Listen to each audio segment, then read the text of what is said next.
I'm Lisa Parenteau, and I'd like to welcome you to Lifting Others as We Rise, the podcast where we dive into the world of real estate and the power of positive thinking.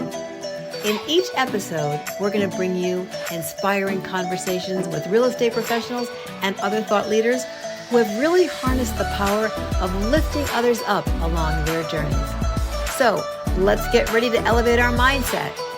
Lifting Others as We Rise podcast, where inspiration is a catalyst for action. Let's go.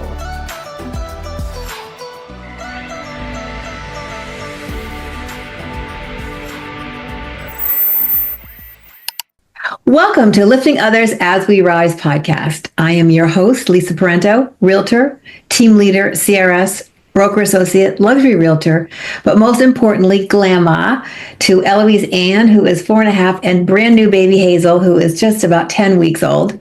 And I'm living here and working on beautiful Cape Cod in Massachusetts. I'm thrilled to welcome you to this episode of the podcast. I know you're going to enjoy today's episode. So get a cup of coffee, get a cup of tea, pull up whatever you are, pull over, or if you're driving, drive carefully. If you're at the gym, plug in those headphones, put Do Not Disturb on. And my intention, as always, is to discover some inspiration and some catalysts for change in the stories of real estate leaders across the country. And today, my guest is Meir Nemetsky. So excited to meet you, Meir. Meir is a highly skilled, this is the canned bio, we're going to get into who Meir really is in a couple of minutes, but is our highly skilled real estate agent and consultant with a very unique background, and that actually started in mortgage lending, I believe, and is really into client education. He serves the Beverlywood neighborhood. We'll learn about what the heck that is. Pico Robertson, Crestview, Faircrest Heights, and Carthay. That's right. Yeah. And he really works hard to make sure that both sides of his clients are really vetted. He prides himself in vetting his buyers for his sellers. And I imagine that it would go the other way around to make sure that the fit is really a good one for his buyers when they're looking for homes. Hey, he so far has over 100 properties in escrow. Not sure how long he's been in business, but we'll find that out.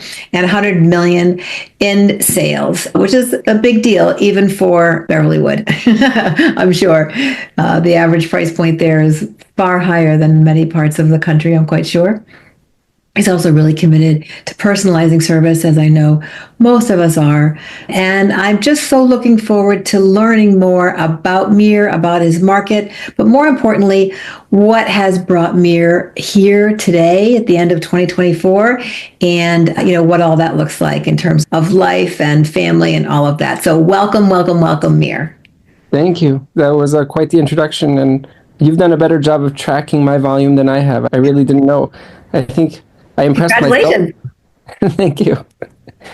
Yeah, so I guess, I want to start, as I always do, up in the clouds and ask you, when you're looking at either maybe in the past year or two, or really from a younger age, if I asked you a question about who was one of the most inspirational mentors in your life, who would that be? And tell me a little bit about them and why they are so inspiring to you.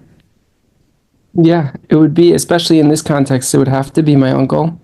I'm going to probably answer with more detail than you probably want, but I think this will give a real insight into the whole picture and everything else that comes after in terms of all the other answers I give you.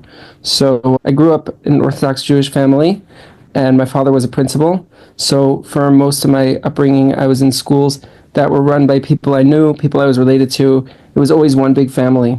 And I studied biology in college because I had decided that I wanted to be a dentist. I wasn't the most naturally confident person, so I felt like dentistry was a field where I could ride my academics to a career, and also, even if I was a mediocre dentist, I'd be able to make a living and survive.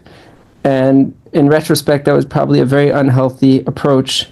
When I graduated from undergraduate, which was also a religious, small, family-oriented school, and I was going to Penn Dentistry, during that same time period, I graduated and got engaged and got accepted and moved and found out I was having a baby.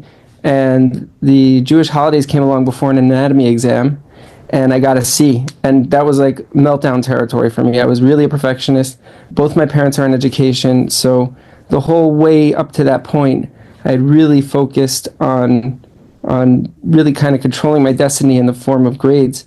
And no, I never got the memo that once you reach graduate school, as long as you pass your way through, nobody cares what grades you get. So I had the holiday season to contend with, and we were going to the hospital back and forth because we were expecting the baby, and it just was altogether too much. And I come from, my parents are divorced, and I'm one of 5 siblings, and my wife is an only child. So my family was on the East Coast in Florida, and we were living in Philly because I was attending dental school there, and my wife's family was in LA. And she, like I said, she was an only child, and her parents were super, super stable, not like my family, which was like a 3-ring circus every day of the week. And so we decided to come out to LA, and I didn't know what I was going to do with myself. I was really kind of crushed because I'd built all of the work that I had done for so many years of schooling to get to that point, and it had all fallen apart right in front of me, just as I was kind of kicking off this new era of my life as a married man and responsible to support other people. And my uncle, who I knew a little bit, like when I had lived in Florida, he had come, out to visit us once in a while when his kids had a tennis tournament out in our part of the country. But I really didn't know him that well. I knew he was a character. And he called me up and he said, do you want to come work for me? And since I really wasn't feeling great about myself, I said, actually, I don't. And he said, well, before you answer me, do you want to come out and see what I do? And I said, no, I really don't. And he said, okay, Meir, on Friday, I'm having pizza. You want to come to my office and have pizza? And I said, okay, I'll come have pizza. And I came over there, and long story short, he sat me down in the mortgage department of his office. It's a boutique brokerage. He had started the business with the mortgages, and then he had gone to brokerage, and then and each time as he graduated, he kind of delegated that end of the business to somebody, and then he would go out and construct the new side of the business. And so he was primarily focused at that time in the development side of the business, which was his newest endeavor. And I went into the mortgage side, and somebody there, David Rosen, was really gracious enough to take the patience and the time to teach me. But I was really hurting then, and if not for my uncle, he basically forced me to take the position, paid me when I was disinterested and really wasn't even working. I was kind of just sitting at a receptionist desk reading sports articles all day. Just cut me a check every week until I started to feel better. Some of it seeped in by osmosis, and then he gave me a place to live, and he told me, I could afford the rent, even though I thought I couldn't. It was majorly discounted, but he said, I'm the person who writes your checks. I know what you can afford. And he helped me negotiate my lease and my student loans. And honestly, besides for all of those practical things that he did for me, he also gave me such a different perspective on the world. Here, I was this guy who was the only way I'm going to make it is if I ride my academics. And even if I don't think I'm going to be great, at least I picked a field where I can make a living. And his approach was so different. I mean, in the mortgage world, one of the things we do all the time is we're applying for a mortgage and someone has a home equity loan, and we have to subordinate it. And that means keep it in second lien position as part of the refi. And sometimes the subordination department would be running behind, and we'd be in danger of losing our lock on the first mortgage that we were refinancing. And I'd come with every different kind of proposal and with the person on the other end of the phone to try to get them to expedite it. But his approach was completely different. He'd get on the phone and he would say to the person on the other line, I know you have this red tape and these procedures that you can't violate, but if you were me, what would you ask for? And all of a sudden people would start to open up, and he would tell them he wants their address and he's going to buy them flowers and mail it to them on their birthday. And it became just there was no structure to it. It was such open-ended thinking.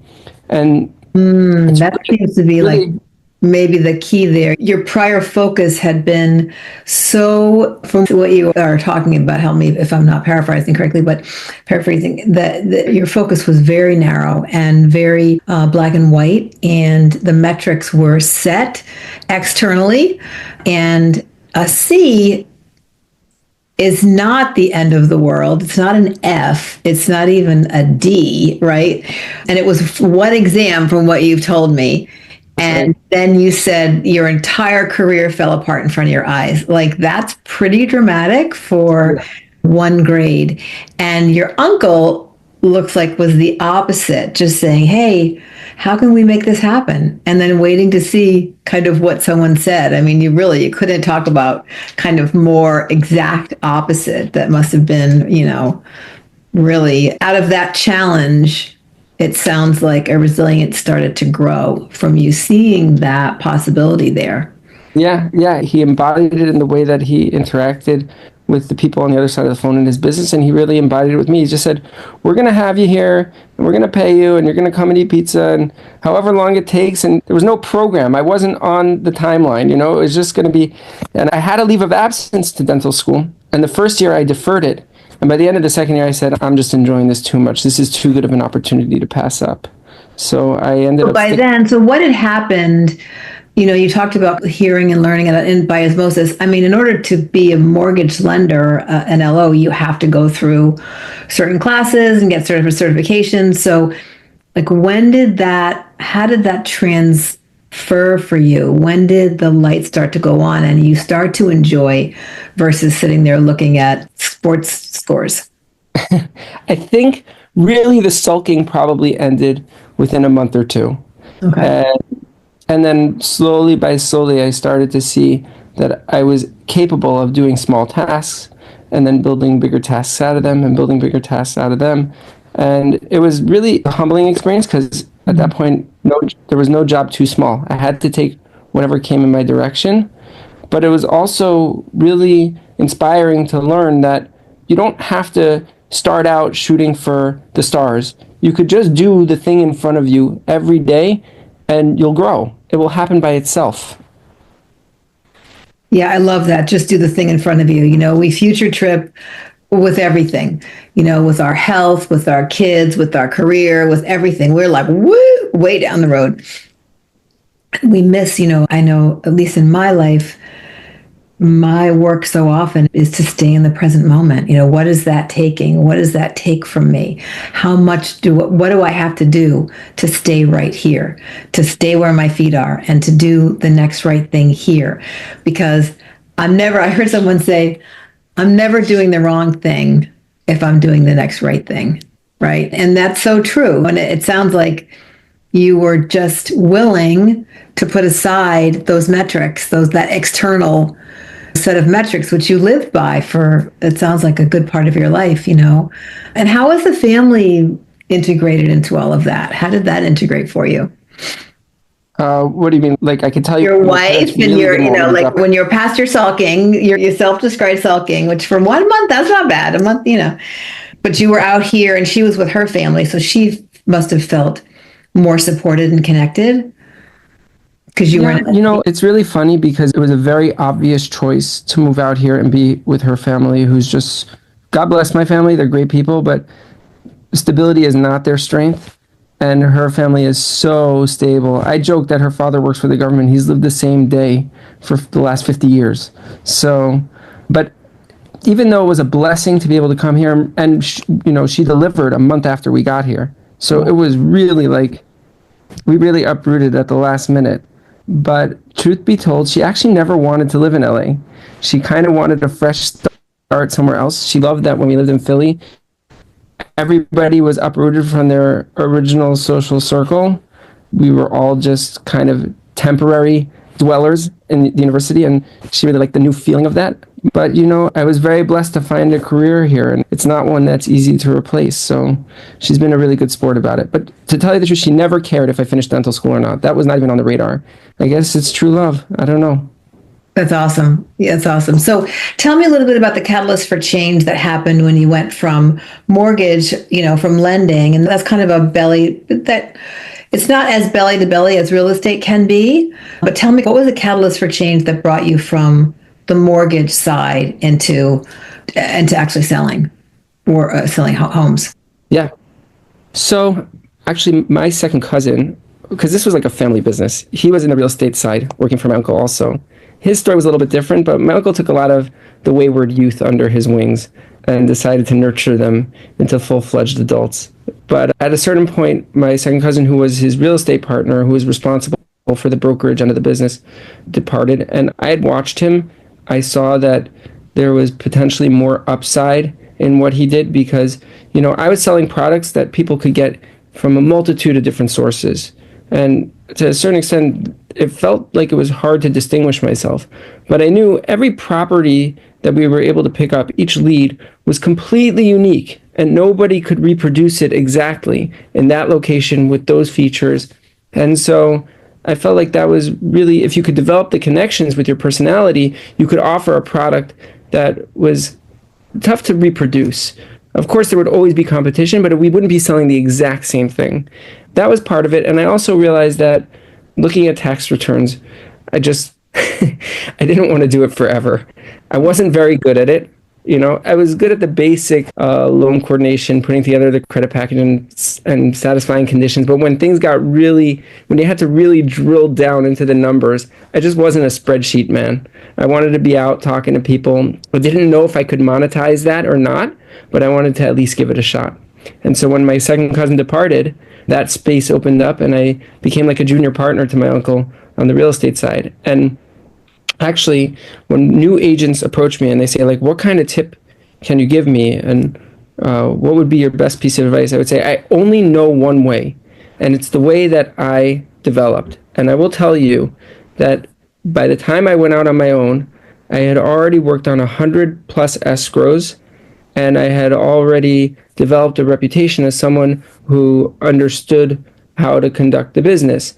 And that was all by means of the fact that there was business that my uncle had developed that was waiting for me. He was the big picture guy. He was the rainmaker.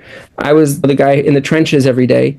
I had already spent so much time someone had given me access to their volume with which to build my profile. And it was such an unbelievable blessing. I don't know how people just hang a shingle and get out there and do it. By the time I stepped out of the shadows, I had 100 deals under my belt. So it was amazing.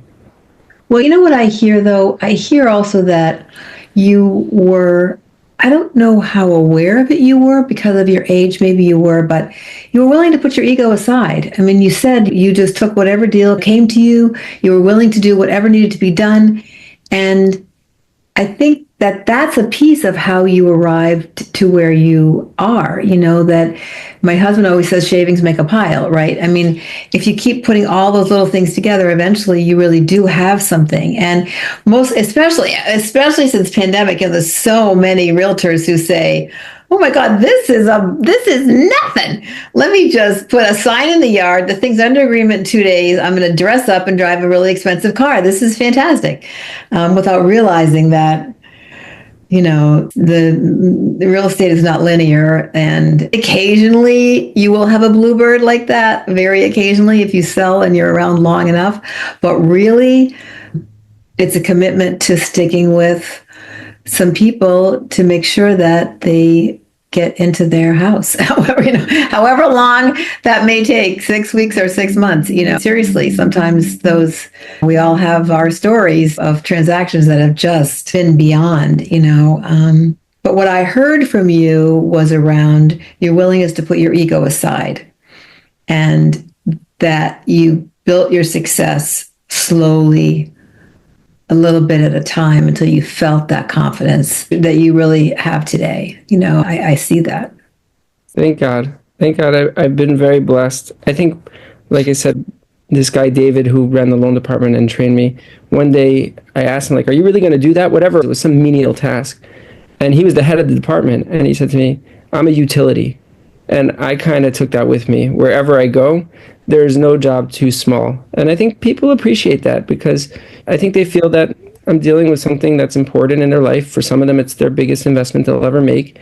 And, if they're feeling under the weather, I'm not afraid to bring them chicken soup on a Tuesday afternoon. That's fine too, Whatever it is that makes them feel good and feel comfortable and feel like they're in hands that put them first. Yeah, I love the way you say that, because many people would push back on saying that I'm a utility, right? Like, I don't know how, when, especially where you sell, there's some big egos, although I think there's big egos everywhere. I don't know. I'm in some big ego rooms, I think. But considering themselves a utility would not be top of mind. And that's what this time is calling for. This time is calling for us to do what we need to do to support these individuals that have come to us, that have been customers and are our clients, and at some point become friends, as we know, it's a very intense relationship for a short period of time. And I think the longer we're around, the more that power of the law of attraction really works. And you do continue to be a magnet for folks that you can serve, where you can be useful. I used to think that the purpose of life was to be happy, but I'm now convinced that the purpose of life is to be useful. And this job gives us an opportunity to be useful. Yeah. Sure. And I think some would argue that when we're useful, we're most happy. Of course. More fulfilled. Of course, but it's not putting the cart before the horse, for sure. So in all of that, let me just touch on a couple of quick things before our time will come to an end. What skills did you not have? You've kind of touched on some of them a little bit, but some of these challenges, this adversity, the resilience that you grew over time, when you look back now, what are some skills or like a big skill that sticks out to you that you gained that you really didn't have before that pivotal time in your growth so far? It's a really interesting question. And obviously there are individual skills that we could talk about within the industry, understanding how to comp something or technical things. But I actually think the thing that's changed me the most and that's been the biggest contributor to my ability to live another day in this business is not a skill per se, but a perspective. And what I mean by that, just to go back to, well, it's many different perspectives, but I'm going to choose one that I think is very prominent.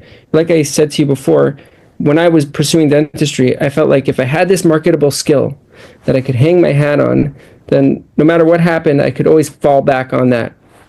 And I ended up because it's a high skill industry, and I ended up in an industry that's the opposite. Not to say that there's no skill in what we do. Of course there is, but everything is a combination of skill and something, let's say, like personality or character. I think that dentistry is a very high skill, maybe less character driven profession.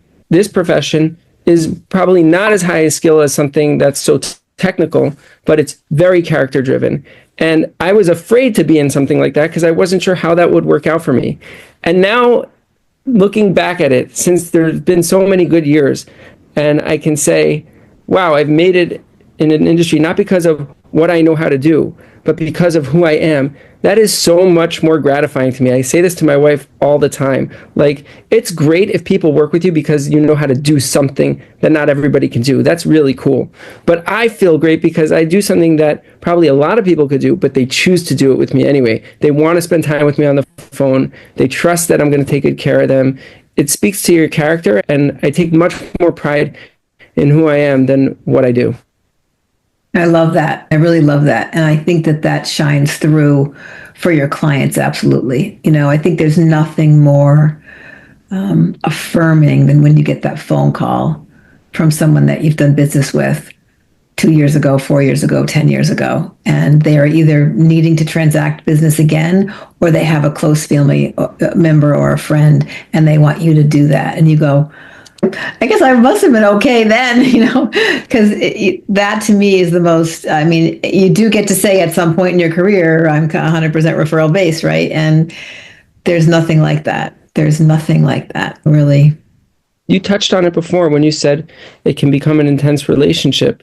I do oftentimes become very good friends with my clients, sometimes only for the period of time that we're in it together, and sometimes beyond that. But throughout that process with most of them, we do feel very close.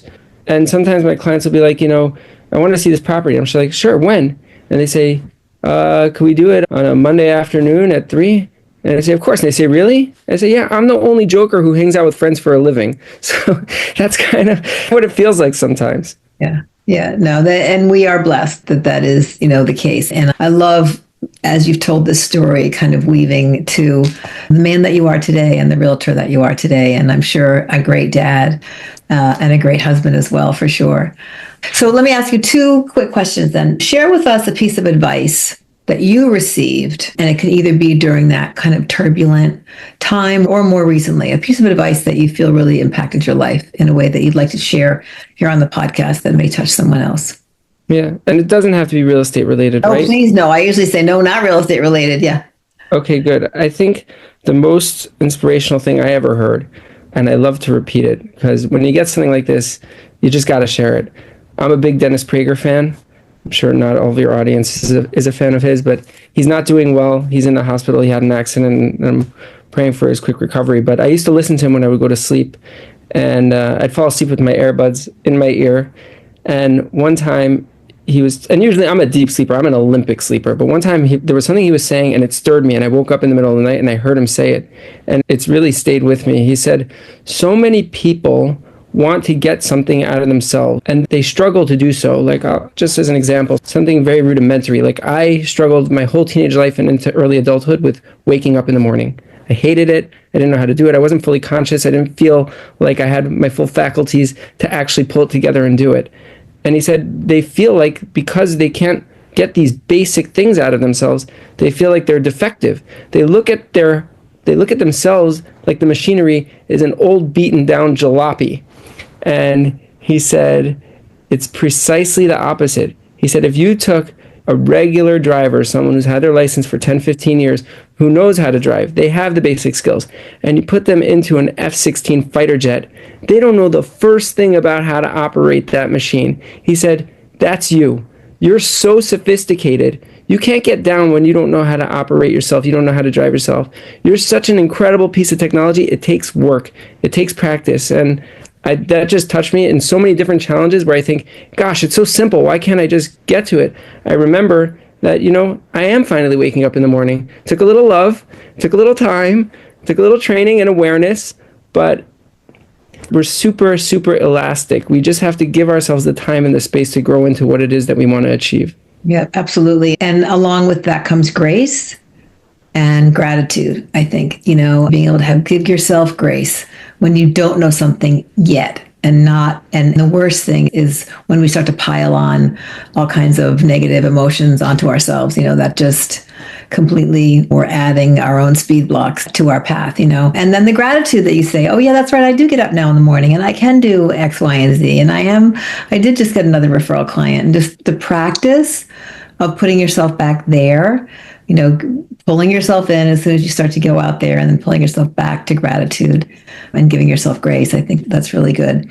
So my last question that I love to ask as we wind up our December 2024 podcast, it's really been very exceptional for me, is what is the best, most uplifting compliment that you've ever received? Oh, gosh. And then please share with us why it was so uplifting. Boy, I feel like I had a good answer for everything you asked me up until now. I don't know. I'm pretty flattered that you had me on. Does that count? Well, sure. Anything can count. There's no right or wrong. I love to just have people share something that they were told by someone. You know what? I'm going to go with, maybe it's trite, but I'm going to go with it. The most complimentary interaction I ever had was one word. It was when my wife said yes. To me, that's the ultimate compliment. There's no one I respect more. There's no one who's changed me more, honestly. A lot of that maturity came because, I don't know, I feel like females are naturally more mature than they civilize us. And so being around her and not meeting her expectation has forced me to kind of step up in a lot of different ways. But the fact that she was willing to take that journey with me, obviously, she didn't know where it would go. She certainly didn't know it would end up in Los Angeles and in real estate. That was the shock of a lifetime. But it really is, she has my back 1,000% all the time. And it's hard to comprehend. It's something that it transcends. Well, that is beautiful. What a beautiful way to end our time together. Thank you so much for joining me today. Out of nowhere, these are very random occurrences, I know, but they are quite beautiful and very uplifting for me. And I know for people who are listening, and I hope for you as well. So I will wish you a continued success in your chosen career at the moment. It may continue to morph, that your family, you and your lovely wife and family, have a wonderful holiday season filled with lots of love and laughter and blessings. And thank you again for being my guest today. Lisa, I wish all the same for you. Thank you. Thank you so much for joining us today for another amazing and really uplifting episode of Lifting Others as We Rise. I hope you'll calendar some time to really consider some of the things that we talked about in terms of the catalyst for change. Meir was so interesting. The biggest catalyst for change in his life was kind of going from that very narrow focus and metrics that he held himself up to. If he didn't live up to those expectations, that day that he got that C in school, he decided to change his whole life. And when he started to be around someone who did just the opposite, he talked about his uncle approaching clients saying, well, if you were me, how would you get this done? I mean, completely open-ended. So in your life, are there areas where you're maybe looking at something in too much of a narrow way that's holding you back from the possibility of what could be? Is there something in your life, in real estate, in your personal life, where you could turn the question around and ask, if when people say, oh, I don't know, I say, well, if you did know, what would it be? How can you create an openness? Where are little places in your life you can do that? And just want to mention also how amazing it was when I asked Muir, what was the most amazing, uplifting compliment? And he said, when his wife said yes, so many years ago. How beautiful was that? So hopefully, if you enjoyed today's episode, I would love to have you subscribe, rate, and leave a review. Your feedback really does matter. And until the next episode, keep the positivity flowing. And remember, when we make an effort to lift others up with intention, we all rise together. This is Lisa Parenteau signing off from Lifting Others as We Rise. Take good care.